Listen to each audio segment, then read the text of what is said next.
오늘을 사랑하는 묵상 시간입니다. 오늘 본문 말씀 신명기 31장 1절부터 3절입니다. 또 모세가 가서 온 이스라엘에게 이 말씀을 전하여 그들에게 이르되 이제 내 나이 120세라 내가 더 이상 출입하지 못하겠고 여호와께서도 내게 이르시기를 너는 이 요단을 건너지 못하리라 하셨느니라. 여호와께서 이미 말씀하신 것과 같이 내 하나님 여호와께서 너보다 먼저 건너가사 이 민족들을 내 앞에서 멸하시고 내가 그 땅을 차지하게 할 것이며 여호사는 내 앞에서 건널갈지라. 여러분, 이스라엘의 가장 위대한 지도자는 모세였습니다. 그러나 모세가 모든 것을 혼자서 다 할 수 있었던 것은 아니었죠. 모세는 여호수아와 이스라엘 백성들을 불러놓고 이제는 자기가 죽어야 할 때가 다 되었다는 것을 밝힙니다. 모세는 자신의 사명을 다한 것이죠. 모세는 앞으로 이스라엘 백성들이 겪어야 할 것에 대해 그래서 오늘 본문에 말씀합니다. 자, 여기서 우리는 이 세 가지의 세대의 이스라엘의 모습을 보게 됩니다. 첫 번째는 애굽의 종살이를 하다가 모세의 인도 아래 광야에 거쳐서 가나안 입구까지 온 것이었죠. 모세의 사명은 이스라엘 백성들을 가나안 땅 그 입구까지 데려오는 것이며 가나안 땅을 정복하는 것은 여호수아의 몫이었습니다.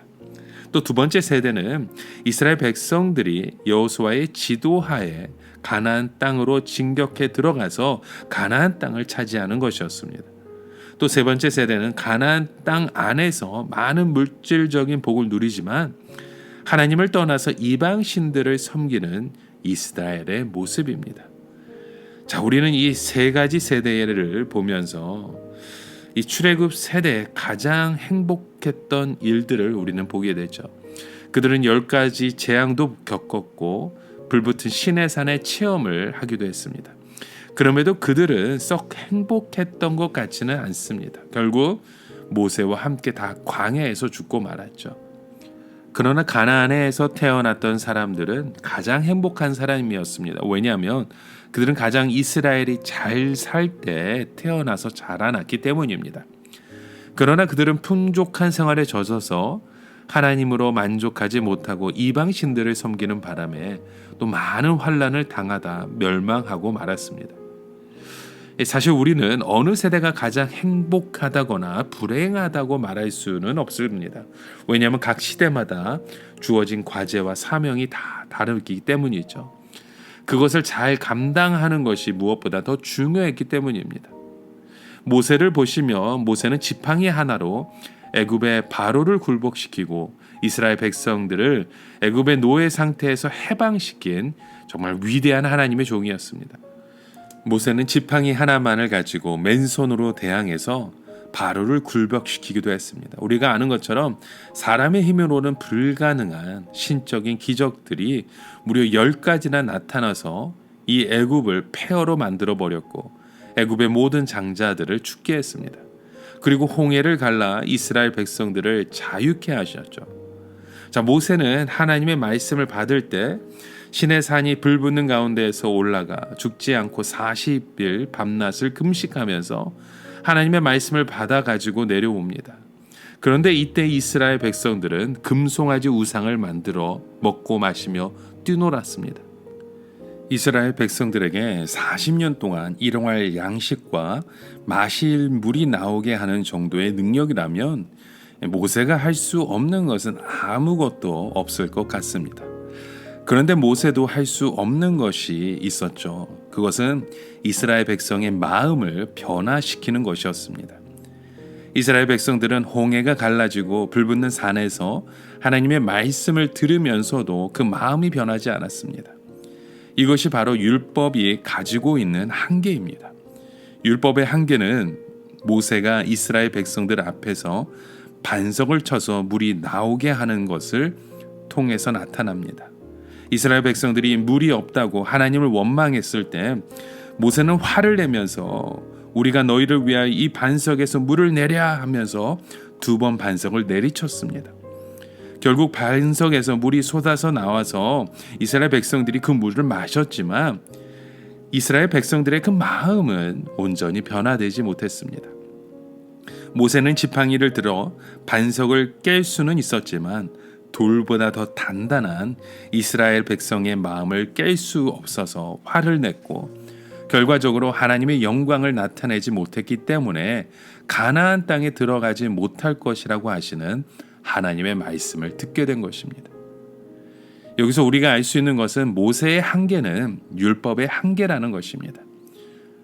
율법에는 대단한 영광이 있습니다. 즉 불붙는 산에 기적이 있었고, 모세 얼굴에 빛이 나는 기적이 있었고, 모세의 지팡이에서 나타나는 능력의 기적이 있습니다. 그러나 이 모든 것은 하나님을 온전히 믿지 못하는 이스라엘 백성을 위해 사용된 부수적인 수단에 불과했던 것입니다. 이스라엘 백성의 마음은 늘 어린아이 같아서 하나의 기적이 끝나면 또 다른 기적이 필요했습니다. 그러다 마음에 들지 않으면 원망하고 불평하다가 하나님의 징계를 당하곤 했던 것이죠. 결국 하나님의 말씀으로 온전히 변화되지 못한 자들은 젖과 꿀이 흐르는 그 가나안 땅에 들어갈 수 없는 것입니다. 우리가 생각하기에 광야 시대의 사람들이 가장 행복했던 사람들 같지만 본인들은 그렇지 못했을 것입니다. 오히려 그들은 그런 기적보다는 애굽의 생활이 더 편안하고 좋았을 것이고, 그래서 하나님의 영광을 나타내지 못했던 것입니다. 하나님께 진정으로 이스라엘 백성에게 원하셨던 것은 이런 기적과 능력 없이도 하나님의 말씀 자체만 믿고 무조건 순종하는 신앙인 것입니다. 그러나 이것은 말씀 중심으로 변화된 자들만이 누릴 수 있는 복입니다. 하나님께서는 여호수아를 통해서 이것을 보여주셨죠. 여호수아는 모세가 가진 능력과 표적을 하나도 가지지 않았음에도 불구하고 가나안 땅에 정복하는 그런 은혜를 누립니다. 여기서 우리가 알아야 할 것은 무엇입니까? 하나님의 말씀 자체가 가지고 있는 무한한 능력을 보게 됩니다. 모세가 출애굽할 때 행했던 여러 가지 재앙이 결코 수준 높은 능력이 아니라는 것을 알 필요가 있습니다.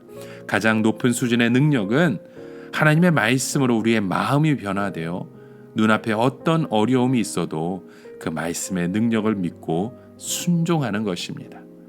여러분, 오늘도 우리에게 주신 그 말씀 앞에 순종함으로 말씀 앞으로 나아가는 저와 여러분 되시길 주님의 이름으로 간절히 축원합니다.